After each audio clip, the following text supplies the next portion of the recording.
guys, welcome back to my channel and welcome back to Weekly Reads, where I talk about the books that are in the past week and the ones that I'm reading currently. Okay, so in the past week, let's just move on to this quickly, because in the past week I only finished one book, and that one book is this one. This is Indian Summer by Alex von Tunzelman. I have posted a lot of stories on my Instagram regarding this book, and I finally finished it, and I absolutely loved it. Okay, full 5 stars from my side. I think this is going to be one of the best non-fiction books I've read this year or ever in my life. The way I look at the partition and the way I look at a lot of things has changed because of this book, especially the way I look at Indian independence. The book is basically about the Indian independence, and it gives you a huge background about the people who were involved on the Indian side as well as the British side during the partition, especially from the British side being the Viceroy and the Vice Lady, I think. Is that how you call her? I don't know. But also the, Indian freedom fighters that we know, like Jawaharlal Nehru, Gandhiji, Bose, Vallabhbhai Patel, and people like that. So I absolutely love this book because there is a lot of misinformation that flows these days that kind of is addressed by the book with proof in its notes section, which I absolutely loved. And also I love the sarcasm, the writing. But this book deserves its own video, so I'll be deep diving into the book and telling you and convincing you more in depth on why you should read this book. Okay, so yeah, that's that.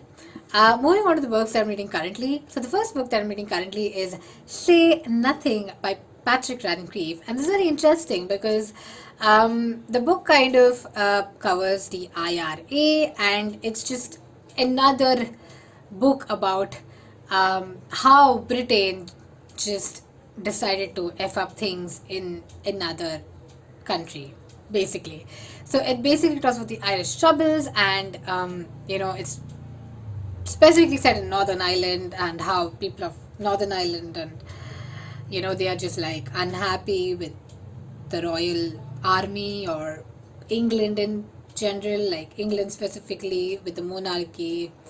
So yeah, it's interesting. I like it. I'm done with almost 40% of the book, and I hope to finish it in the next 2 to 3 days. So yeah, that's that. The next book that I'm reading currently is 1857, which has been translated from Marathi to English.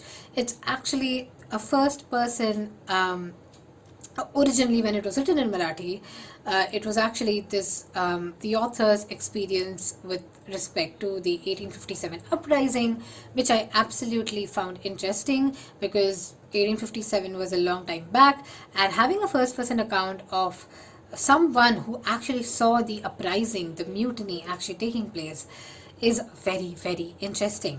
I like it so far. It kind of like narrows down historical facts into like a funnel to help the reader understand much of what happened during that time and why the mutiny actually happened.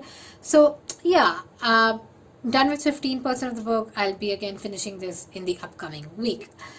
Now, that being said, the next book that I'm currently reading is something that I should be reading more of, but I've tried to read more of it, but then like I'm still being attracted to other books, and that's this one. This is A Suitable Boy by Vikram Seth, where I'm like, again, like only done till part, I'm still on part 2, unfortunately. Meanwhile, people have already moved forward to part 6, but anyway, I'm trying to like maintain my own pace with the book because I don't want to get into a book without like, I don't want to force myself to get into a book. That's the point. But yeah, that being said, yeah, like it's been a very nice reading month, and my on the upcoming Wednesday or Thursday I'll be posting my July wrap up as well, so I'll be talking about many of the books that I finished in the past month in detail. But that being said, I do have a lot of future plans with respect to reading. So I have to read Chup. Chup by Deepa Narayan is actually a non-fiction book which talks about the atrocities of women. I think you can see the book somewhere, like it's this one. You can see this. Just see with it. Anyway, so yeah, that's something that I have to read. The other thing that I have to read is the Booker long list. I need to conquer the Booker long list. Of course, I'm not reading all the books in the Booker long list, but I am planning to read a couple of books. First, the first book that I'm planning to start is Clara and the Sun by Kazuo Ishiguro. Opening my account with Ishiguro's books, because this is my first Ishiguro anyway. And the second book that I'm planning to read is China Room, followed by The Fortune Men. So let's see how it goes. These are the first 3 books that I want to kickstart with, but maybe I'll change my mind later on. You never know me. So yeah, that's that. But yeah, like, it's going to be an interesting August. I'm looking forward to actually reading a lot of books from the long list this month, and it's going to be like then funneling down to the short list. So yeah, that's that. Those are my reading plans. And also I've been like diving into a lot of long list videos on YouTube, and I watch them when I'm at work, or if I cannot watch them, then I kind of like watch them halfway here, halfway there. And it's very interesting to see people's views, right? Because everyone has something or the other to say about it. It's interesting to see people's views, and so keep the views, keep those videos coming on. Like, I like it, I like them. But of course, I think we all can agree that the Booker long list does not have a good diversity level. So yeah. But anyway, it's the Booker. Let's see what they do. Let's see whom they award the prize this year. Yeah, that being said, thank you so much for watching this video. I'll see you on my July 2021 wrap up, somewhere to be posted on the weekday. Thank you so much for watching. I will see you in my next video, which is this weekday. Okay, fine. Bye. Okay, bye.